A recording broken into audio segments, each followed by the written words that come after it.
Puji dan syukur, kami boleh mendengarkan dan merenungkan firman-Mu. Semoga kami dapat menjalankan kehidupan kami sesuai dengan firman-Mu. Amin. Renungan Harian Katolik, Kamis 5 Mei 2022, Bacaan Injil, Yohanes 6, 44 sampai dengan 51. Akulah roti hidup yang telah turun dari surga. Inilah Injil suci menurut Yohanes. Saudara-saudari yang terkasih, tidak ada seorang pun yang dapat datang kepadaku, jikalau ia tidak ditarik oleh Bapa yang mengutus aku, dan ia akan kubangkitkan pada akhir zaman. Ada tertulis dalam kitab nabi-nabi, dan mereka semua akan diajar oleh Allah, dan setiap orang yang telah mendengar dan menerima pengajaran dari Bapa, datang kepadaku. Hal itu tidak berarti bahwa ada orang yang telah melihat Bapa. Hanya Dia yang datang dari Allah, Dialah yang telah melihat Bapa. Aku berkata kepadamu, sesungguhnya barang siapa percaya, ia mempunyai hidup yang kekal. Akulah roti hidup. Nenek moyangmu telah makan mana di padang gurun, dan mereka telah mati. Inilah roti yang turun dari sorga. Barang siapa makan daripadanya, ia tidak akan mati.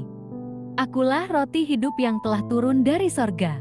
Jikalau seorang makan dari roti ini, ia akan hidup selama-lamanya. Dan roti yang kuberikan itu ialah dagingku, yang akan kuberikan untuk hidup dunia. Amin. Demikianlah sabda Tuhan. Terpujilah Kristus. Renungan Injil. Sesungguhnya barang siapa percaya, ia mempunyai hidup yang kekal. Hari ini, kita diingatkan bahwa bukan kita yang menemukan Yesus. Yohanes menulis, Tuhan, Bapa, akan menarik kita kepada diri Tuhan. Tuhan selalu datang kepada kita terlebih dahulu, jauh sebelum kita berpikir untuk datang kepada Tuhan. Tuhan telah bersama kita selalu, bahkan mungkin sebelum kita berada di dalam kandungan. Dan Tuhanlah yang terus-menerus mencari kita dan menemukan kita ketika kita tersesat. Apakah Anda ingat saat dalam hidup Anda, ketika Anda benar-benar mengalami ditemukan oleh Tuhan atau oleh Yesus? Apa yang terjadi dalam hidup Anda saat ini? Seperti apa pengalaman ini? Apakah itu damai, menyenangkan, atau meresahkan? Atau apakah Anda mengalami berbagai emosi dan pikiran?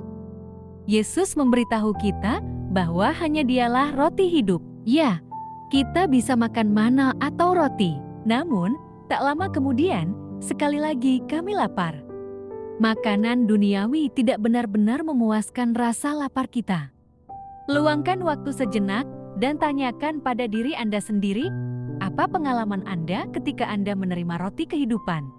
Apakah Anda mengkonsumsinya begitu saja tanpa berpikir atau berdoa? Atau apakah kita mengerti dan percaya bahwa pada saat itu kita benar-benar menerima Yesus, Tuhan dan Allah kita? Apakah Anda mengalami momen itu sebagai hal yang suci dan sakral, atau apakah itu sesuatu yang kita lakukan tanpa berpikir? Yesus datang ke dunia untuk kita, dan Yesus mati untuk kita, untuk Anda, dan untuk saya dan kita semua, agar kita benar-benar bisa hidup. Yesus memberi kita sakramen tubuh dan darah-Nya untuk menopang dan memberkati kita. Hari ini, mari kita luangkan waktu sejenak dan duduk dengan hadiah yang Yesus berikan kepada kita dalam Ekaristi. Ketika kita menerima roti dan anggur, kita menerima Yesus. Apakah kita mengalami kehadiran Yesus di dalam diri kita pada saat itu? Semoga. Marilah berdoa. Allah Bapa sumber pengharapan, Engkau telah mengikat perjanjian dengan semua orang melalui Yesus yang terurapi. Semoga kami selalu berpegang teguh pada Dia dan berkembang menjadi umat yang patuh setia dengan pengantaraan Yesus Kristus, Putra-Mu, Tuhan kami, yang bersama Dikau dalam persatuan Roh Kudus, hidup dan berkuasa, Allah, sepanjang segala masa. Amin. Dalam nama Bapa, Putra, dan Roh Kudus. Amin.